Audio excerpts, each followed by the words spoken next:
Assalamualaikum warahmatullahi wabarakatuh. Halo teman-teman semuanya, selamat datang di podcast kami, podcast mahasiswa Telkom University yang membahas isu-isu aktual dari pandangan keislaman.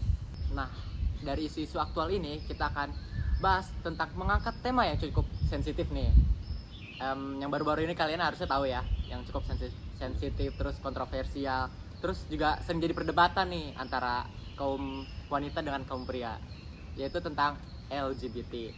Ya, lalu tema ini juga sering dikaitkan gitu ya dengan yang namanya hak asasi manusia atau HAM. Lalu juga ada sering dikaitkan dengan yang namanya kebebasan berekspresi ataupun pengakuan sosial secara luas gitu.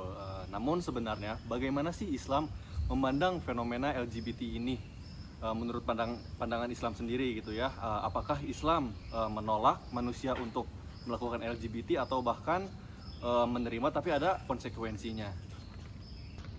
Nah, dalam kurang lebih 10 menit ke depan kita bakal ngebahas nih apa sih tentang si LGBT itu dan gimana pandangan Islam tentang si LGBT. Terlebih dengan landasan dari nilai-nilai Islam itu sendiri ya.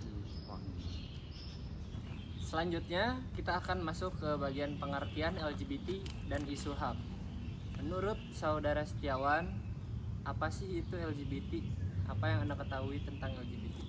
Ya, untuk secara pengertian LGBT dan isu HAM-nya ya, untuk pengertian dari LGBT itu singkatan dari lesbian, gay, bisexual, dan transgender. Dalam wacana global, LGBT ini sering dibingkai sebagai bagian dari hak asasi manusia, terutama hak untuk berekspresi dan menentukan orientasi seksual. Nah, selanjutnya kita ke saudara Syauki. Apa yang Anda ketahui tentang LGBT ini? Kalau yang saya ketahui ya antara cowok dengan cowok, cewek dengan cewek, ataupun yang mengubah atau transgender dari dia sendiri gitu loh. Jadi menurut saya itu sendiri ya kayak kenapa harus cowok dengan cowok gitu loh. Sedangkan di dunia ini ada yang namanya cowok dengan cewek gitu. Fun fact apa yang ada yang Anda ketahui? Fun fact ya, gak usah jauh-jauh deh. Ada contohnya di salah satu di Bandung itu juga baru aja itu ada cowok sama cowok gandengan gitu. Itu yang baru banget sih. Terus juga dalam Islam ya, HAM juga tetap diakui sebenarnya. Tetapi HAM tidak berdiri atas wahyu itu sendiri, melainkan kayak berjalan seiring dengan syariat. Terus ada kebebasan dalam Islam ini memiliki batas nih, yaitu kayak tidak melanggar ketentuan dan tidak merusak tatanan moral pada masyarakat sekitar itu sendiri. Selanjutnya buat saudara Syafil. Ya, kalau dari saya sendiri sih saya setuju tadi sama Shoki ya yang dibilang kenapa nggak laki-laki sama perempuan, kenapa harus laki-laki sama laki-laki, kenapa perempuan harus sama perempuan. Tapi yang masih jadi masalah isu ini tuh di negara-negara luar ya, terlebih negara-negara Eropa masih dianggap sebagai apa ya, kesetaraan lah. Padahal kan itu sesuatu hal yang menyimpang ya, yang dimana emang harusnya yang dilakuin lah sama manusia-manusia pada umumnya. Nah, tadi kan kita ngebahas yang dimana pengertian LGBT dan isu HAM secara luas ya. Sekarang kita lebih mendalam lagi nih ke dalam apa yang sedang kita bahas topik kali ini, yaitu tentang pandangan Islamnya gitu kan. Jadi bagaimana pandangan Islam memandangi dari fenomena LGBT ini. Menurut saudara Michelle, bagaimana nih? Islam itu kan memandang manusia sebagai makhluk yang mulia.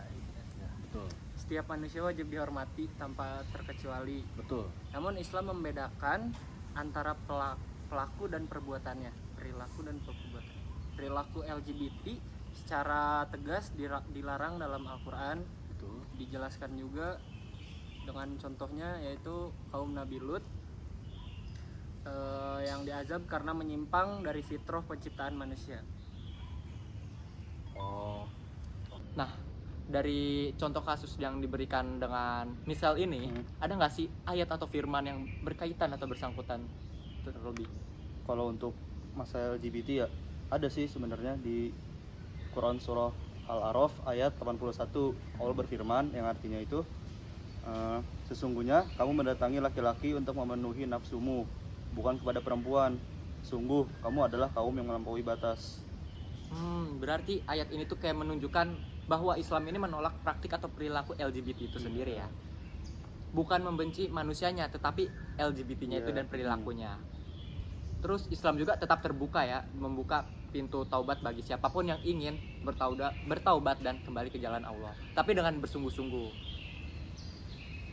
Nah, dari LGBT ini nih, pandangan dari fitrah itu sendiri, gimana sih atau bagaimana sih, terutama tantangannya ya pada generasi sekarang, terutama Gen Z yang gadget banget gitu.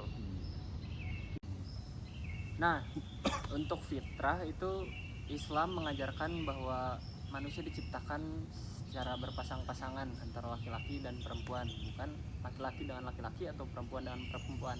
Itulah yang disebut fitrah. Nah, untuk tantangannya mungkin akan dijelaskan oleh saudarawan. Ya, kalau tantangan sendiri kita sebagai Gen Z gitu ya, terutama gitu ya sebagai di era digitalisasi ini, pastinya kan Gen Z ini arus informasinya itu benar-benar deras gitu ya. Informasi bisa dari berbagai sosial media gitu kan, dari Twitter, dari Instagram, Facebook dan lain-lain gitu kan. Jadi sering banget gitu ya di media sosial itu orang-orang tuh normalisasi tentang LGBT ini gitu kan, sebagai gaya hidup yang dianggap katanya keren, modern gitu kan, terus progresif. Padahal kan secara kenyataan saya gitu ya selaku orang yang kontra terhadap LGBT ini kayak apa sih maksudnya, manfaatnya juga apa gitu kan. Sebagai yang tadi juga yang dijelaskan sama Misal kan katanya fitrah itu kan yang sebagai mestinya dari pandangan Islam itu sendiri kan harus ya lawan jenis gitu kan, baik menikah cowok dengan cewek, bukan cowok dengan cowok atau cewek dengan cewek gitu. Jadi yang menurut saya tantangannya ini untuk di era sekarang itu adalah mungkin media sosial yang dimana arus informasinya itu yang benar-benar deras. Jadi banyak juga masyarakat yang kemakan dengan informasi-informasi yang masih mentah gitu kan, belum bisa diolah begitu. Kalau dari saya sendiri ya, saya sih setuju banget ya sama Setiawan. Kita kan di era digitalisasi ini sering banget lah di medsos kita temuin kalau banyak banget orang tuh yang normalisasiin si LGBT ini, dimana itu kan hal-hal yang menyimpang ya. Jadi ya kalau bisa ya kita harus pinter-pinter lah dalam bermedia sosial. Terlebih ya, padahal jika tidak disaring gadgetin ini, hal ini bisa membingungkan bagi identitas atau generasi muda gitu loh. Jadi terutama terkait jati diri, moral, ataupun tujuan hidup mereka itu sendiri. Terlebih sebagai muslim, kita itu dituntut secara cerdas menggunakan digital atau yang modern sekarang itu loh. Nah, berani berbeda dan tetap memegang prinsip agama tanpa harus bersikap kasar ataupun diskriminatif itu sendiri. Nah, ngomong-ngomong nih tentang LGBT, saya mau ngangkat satu kasus influencer, bukan kasus sih, tapi lebih ke faktualnya bahwasanya dia ini benar-benar ngakuin sebagai gay gitu kan. Ada satu influencer di Indonesia, bukan di Indonesia, orang Indonesia, tapi sekarang di luar negeri, tepatnya ada di Jerman. Pasti kalian tahu lah siapa. Nah, menurut kalian gimana sih pandangan tentang mereka gitu kan, baik tentang mau tentang secara Islam, mau tentang secara HAM gitu kan, yang berkaitan sama tadi itu yang tadi kita bahas gitu, kayak gimana menurut kalian? Oh, kalau yang di Jerman R itulah inisialnya ya. Kalau menurut pandangan gue itu tuh udah dari tahun berapa ya? Udah lama banget kalau nggak salah. Hampir. Zaman Covid sih. Iya benar, dari zaman SMP gue juga udah ada itu. Dan itu ya cowoknya sebut aja S ya. Nah, cowoknya itu juga mengakui bahwa dia itu gay. Nah, dari dua belah pihak ini, si R ini dia mengaku dia kayak istilahnya role apa ya? Role play-nya gitu. Nah, ya. dia jadi ceweknya gitu. Jadi si R-nya itu jadi ceweknya, si S-nya ini jadi cowoknya gitu. Padahal kan mereka secara pandangan kita juga udah ketahuan gitu kan, bahwasanya mereka ini dua-duanya adalah cowok gitu kan. Jadi kayak gimana ya, saya gitu ya sebagai kontra gitu, jadi ngelihatnya tuh agak gimana gitu ya.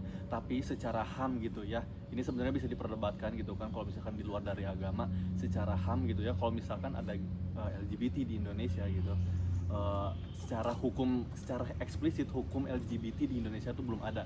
Jadi dibilang legal atau enggak legal itu masih simpang siur gitu kan. Nyatanya masih sampai sekarang juga masih banyak gitu kan yang gay, tapi nyatanya ya nggak ada gitu kan secara hukum yang bisa menghukum mereka gitu kan, kecuali memang adanya apa ya, perayaan-perayaan yang benar-benar menyimpang gitu, kayak sebagai contoh pesta gay gitu ya, adalah pokoknya di salah satu tempat gitu.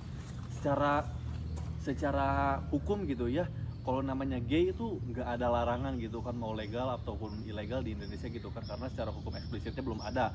Tapi kalau tentang hukum yang lainnya itu ada, karena itu menyangkut dengan ketertiban umum gitu kan, melakukan pesta gay di tempat-tempat luar gitu kan, yang dimana di Indonesia ini didominasi dengan orang yang banyak yang nggak suka sama orang gay gitu kan. Jadi secara bagi kita tuh ilegal gitu kan, tapi secara hukum nasional ini enggak gitu kan, bahkan masih simpang siur gitu kan, ini legal atau ilegal gitu.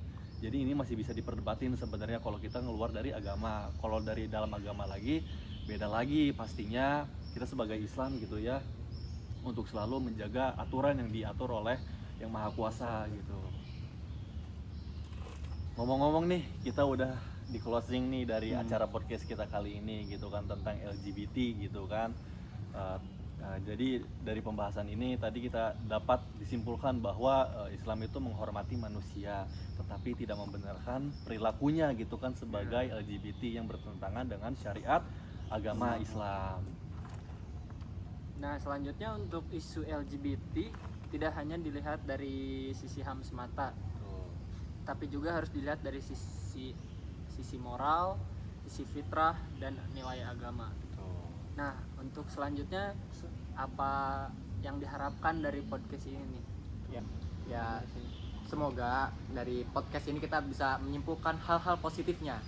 Dan kayak semoga dengan adanya wawasan LGBT ini kita terhindar dari hal-hal tersebut dan dijauhkan, dan semoga membuka ruang diskusi yang sehat dan memperkuat identitas kita sebagai muslim di tengah era digital ini. Baik, terima kasih semuanya telah berkenan untuk menonton podcast kami. Semoga kita semua selalu berpegang teguh dalam nilai-nilai keislaman. Unzur man qala wala tanzur man qala. Lihat apa yang dibicarakan dan jangan lihat siapa yang berbicara. Wassalamualaikum warahmatullahi wabarakatuh.